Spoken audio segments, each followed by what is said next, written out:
नमस्कार, मेरा नाम है योगराज शर्मा और आप देख रहे हैं द 24/7 न्यूज़। हमारा एक कार्यक्रम है खबरों की खबर। जी हाँ, वो खबरें जो देश और दुनिया में इस समय चर्चा में हैं, उन खबरों के पीछे हकीकत क्या है, उन खबरों की तह में जाने का ये कार्यक्रम है खबरों की खबर। आज इस कार्यक्रम में हम बात करते हैं भारत और पाकिस्तान के बीच चल रही जंग के बारे में। जी हाँ, बीती रात करीब 12 शहरों में पाकिस्तान के भारत की सेना ने धमाके किए। भारी मात्रा में, भारी संख्या में जान और माल का नुकसान पाकिस्तान को हुआ है, लेकिन पाकिस्तान है कि अपनी करतूतों से बाज नहीं आता। पिछले दिनों 22 अप्रैल को पहलगाम में पाकिस्तान के समर्थित आतंकवादियों ने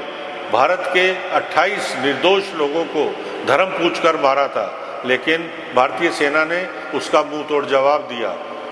भारत की सेना ने आतंकियों के 9 ठिकानों पर लगातार बमबारी करके उन्हें ध्वस्त किया था। इसके बाद भी पाकिस्तान ने सबक नहीं सीखा और फिर ड्रोन के माध्यम से कल रात से लगातार पाकिस्तान भारत पर हमले करने की नापाक कोशिशें कर रहा है। जी हाँ, 50 से ज़्यादा ड्रोन पाकिस्तान की सेना द्वारा भारत के अलग अलग शहरों को टारगेट करके भेजे गए थे, लेकिन भारत का जो आधुनिक संचार सिस्टम है उसके चलते हुए हर ड्रोन को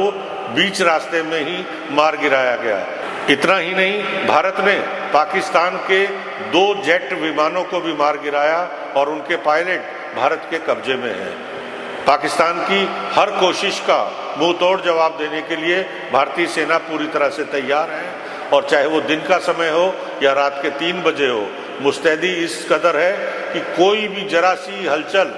पाकिस्तान की तरफ से दिखाई देती है तो उसका जवाब देने के लिए हमारी सेना मुस्तैद होती है और जवाब दिया भी जाता है। अब भी अगर पाकिस्तान सबक नहीं लेता है तो उसे बुरे नतीजे भुगतने होंगे, क्योंकि पूरा विश्व समुदाय इस समय भारत के पक्ष में खड़ा है। यहाँ तक कि जो अक्सर अमेरिका पाकिस्तान को मदद देता रहा था, इस बार अमेरिका ने भी हाथ खड़े कर दिए हैं और साफ कहा है कि इस समय वो भारत के पक्ष में है, क्योंकि भारत सच्चाई की राह पर है। अमेरिका के साथ इटली और बहुत सारे देशों ने लगातार भारत को समर्थन दिया है और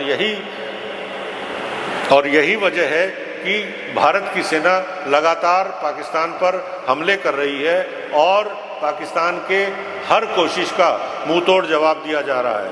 हर तरफ से हमले लगातार जारी हैं, चाहे वो आकाश के माध्यम से मिसाइलें डालने का मामला हो या बॉर्डर पर पाकिस्तान की गोलाबारी का मुंह तोड़ जवाब देने की कोशिशें हों। इसके अलावा हमारी समुद्री सेना भी पूरी तरह से तैयार और तत्पर है और विक्रांत जैसे हमारे जो जहाज हैं उन्होंने पूरी तरह से मोर्चा संभाल लिया है। किसी भी तरह से जल, थल और नभ के माध्यम से किसी भी तरह का पाकिस्तानी हमला होता है तो उसका जवाब देने के लिए भारतीय सेना की पूरी तैयारियां हैं। और देखना होगा कि कितने दिनों में, ज़्यादातर कहा जा सकता है कि 1 सप्ताह भी पाकिस्तान इस युद्ध में टिक पाए, ऐसी उसकी औकात नहीं है। घर में उनके खाने के लिए लाले पड़े हैं, पानी का संकट भारत ने पैदा कर दिया, सेनाएं उनकी विद्रोह पर हैं, उनके प्रधानमंत्री तक बंकर में छुपे हुए हैं और यहाँ भारत के प्रधानमंत्री हैं नरेंद्र मोदी, जो लगातार इस युद्ध पर नज़र बनाए हुए हैं, लगातार सेना अध्यक्षों के साथ संपर्क बनाकर उनका पूरा हौसला बढ़ाते हुए सेनाओं को सही मार्गदर्शन दे रहे हैं और यहाँ तक कि सेनाओं को खुली छूट भी दी गई है कि वो अपने तरीके से समय, जगह और निशाना तय करके किसी भी आतंकी हमले या किसी भी विदेशी आक्रमण का मुंह तोड़ जवाब दे सकते हैं। इसी तरह से भारत का आज पूरे विश्व में नाम सूर्य की तरह चमकता हुआ दिखाई दे रहा है और पाकिस्तान की हालत घर के अंदर घर का कुत्ता जैसी हो गई है, जो घर का न घाट का, ना वो विश्व समुदाय में किसी तरह की अपनी बात रख पाता है और ना ही उनके अपने घर के अंदर विद्रोह रोका जा पाएगा। यहाँ तक कि लोग सड़कों पर उतरकर सरकार का विरोध करना शुरू कर चुके हैं और पाकिस्तान में हालात बहुत ही गंभीर हो चुके हैं। इसके अलावा जो सिंधु जल समझौता रद्द करके हमने पानी पाकिस्तान का रोका था और बीती रात भारत के 3 नदियों के बांध जो है वो खोल दिए गए हैं और अचानक बहुत ज़्यादा संख्या में, बहुत ज़्यादा मात्रा में पानी पाकिस्तान की सरहद में पहुंचना शुरू हो गया है और पाकिस्तान के कई हिस्सों में बाढ़ जैसी हालत बनने की संभावना हो गई है। एक तरफ से जो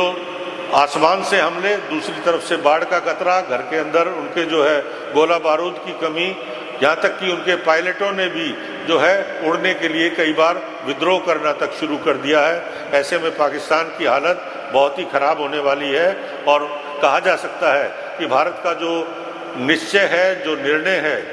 पाकिस्तान के अधिकृत कश्मीर को वापस लेने का, भारत उसे लेकर ही दम लेगा।